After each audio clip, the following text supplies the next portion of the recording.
ప్రతి నెల వచ్చే ద్వాదశికి ఒక్కో పేరు ఉంటుంది. అలాగే ఈ మాఘబహుళ ద్వాదశిని తిల ద్వాదశి అంటారు కదా. ఈ తిల ద్వాదశి యొక్క ప్రత్యేకత ఏంటో తెలియజేస్తారా?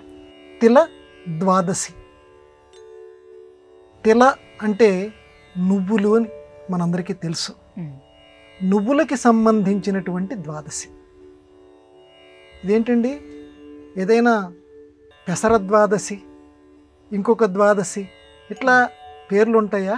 ఏమిటి తిలకి ఉన్నటువంటి ఈ ప్రత్యేకత అని అంటే, ఈరోజే నువ్వులు పుట్టాయటమ్మా. అంటే నువ్వులని బ్రహ్మ సృష్టి చేసినటువంటి రోజు ఈరోజు. అందుకని తైలాభిషేకం అంటారు చూడండి. అంటే తిలల్ని ఈరోజు మనం బాగా తిలలకి సంబంధించినటువంటి ఏ పదార్థాలు ఏవైతే ఉన్నట్టు నువ్వులకి సంబంధించినటువంటి పిండి వంటలు కానివ్వండి, పదార్థాలు కానివ్వండి, ఇవి ఇళ్లల్లో వండుకోవాలట ఈరోజు తప్పనిసరిగా. తిలలకి సంబంధించినవి వండుకొని నువ్వు తినటం కాదు, మన పెద్దవాళ్ళు ఎప్పుడు చెప్పారు కదా, మొట్టమొదట దైవానికి దాన్ని నివేదన చెయ్యాలి. స్వామి, ఈరోజు తిలలు సృష్టి జరిగినటువంటి రోజు, నువ్వుల్ని ఈరోజు సృష్టి చేసినటువంటి రోజు, ఆ గొప్ప సృష్టిని మేము కూడా అనుభవిస్తున్నాం.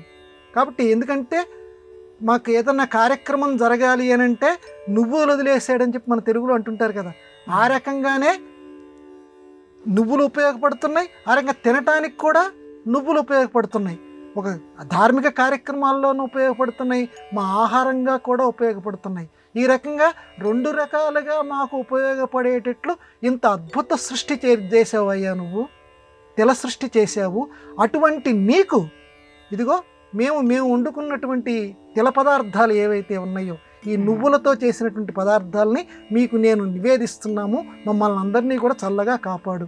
మంత్రాలు వస్తే నైవేద్యం పెట్టండి, ఆ మంత్రాలతోటి రాకపోతే ఇందాక నేను చెప్పినటువంటి మాటలతోటి స్వామివారిని చక్కగా నివేదన చేయండి. ఎందుకంటే తైలం అనేది, జ్ఞానం అనేది ఎలా ఉంటుందో చెప్పారంటే తైలధారవత్ అన్నాడు. తిలల నుంచి ఏర్పడింది తైలం. ఒక జ్ఞానం అనేటువంటిది, భక్తి అనేటువంటి దాన్ని దేంతో పోల్చారు అని అంటే తైలధారవత్. ఇంకొక దాంతో పోల్చలేదమ్మా. ఒక నూనె గనక బొట్టు పైన పడుతూ ఉంటే, ఒకసారి మనం కూడా లౌకిక జీవితంలో పరిశీలన చేస్తుంటే, పైనుంచి గనక కిందకి నూనె ఇలా కారుతోంది అనుకోమ్మా, ఒకసారి చూడండి దానికేసి. తైలధారవత్. ఇక పైన ఎంత గాఢతతోటి మొదలైపోయిందో కింద పడినప్పుడు కూడా అంత గాఢత్వం నూనెకి ఉంటుంది. పైన పల్సగా మొదలైపోయి కింద గాఢత్వం రాదు, పైన గాఢత్వం ఉండి కింద పల్సగా రాదు. తైలధారవత్. మన భక్తి కూడా ఈ తైలధారలాగా ఉండాలట. ఎంత గాఢతతోటి మనం పూజ మొదలు పెడతామో, చివరికి వచ్చేసరికి కూడా, మన పూజ చివరికి వచ్చేసరికి కూడా అంత గాఢత్వం ఉండాలి.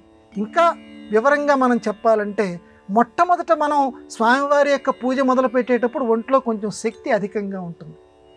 చివరికి వచ్చేసరికి ఎప్పుడు పూర్తవుతాయా ఈ నామాలు, ఎప్పుడు కంప్లీట్ అయిపోతాయా అనేటువంటి ఆలోచనతోటి ఉంటాడు. అట్లా వద్దంటాం.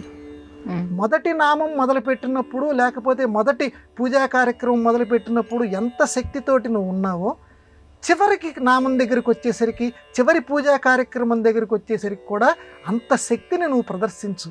తైలధారవత్. అది రెండింటినీ గాఢత చూపిస్తుంది.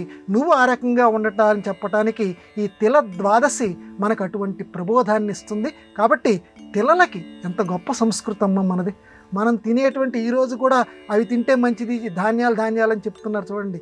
ఈ ధాన్యాలకి కూడా ఒక తిథిని పెట్టి, అది మన సంస్కృతి గొప్పతనం. దైవానికి తిథులు పెట్టడం ఎక్కడైనా ఉంది, ఒక ధాన్యానికి ఒక తిథిని పెట్టి, అంటే మనం తినేటువంటి ఆహార పదార్థాన్ని గౌరవించుకునేటువంటి గొప్ప సంస్కృతి మంది. ఆ సంస్కృతికి జోహార్.